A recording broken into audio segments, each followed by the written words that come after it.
Aka-ukalar bugungi 12, 13, 14, 15, 16, 17 yasharlar. 14, 17 da yosh bolalarni qiziq o'tib ularga ham qo'shib beraman. Sog'lig'imiz boshqa tomonidan bo'z, yaxshi toza ko'zdan bo'lgan patinkalarni beraman, xudo xolasa 3 sog'lig'im bor. Sharti oddiy. Bas initial holatda 20 tonga 20 chapchaligida 1.8 dollar. Sharti oddiy ham oddiy, to'g'rimi? Shartni yukchi imkoniyatlari bor hammalar. Qatnashchilarni bir tegidan olib, qatnashchilarimizni olsangiz, boshlaymiz ishni.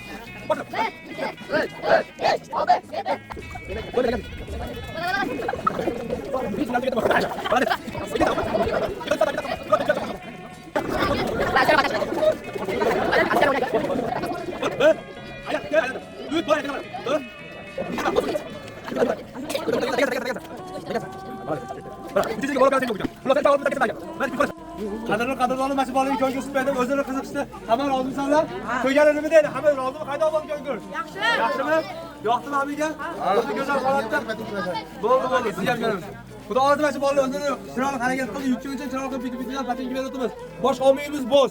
Paxtotdagi bo'z. Do'konga rahmat aytib qo'yamiz. Hammaliga ishlariga omad keyingi ishlariga. Молодец sizlarga. Gaplashamiz.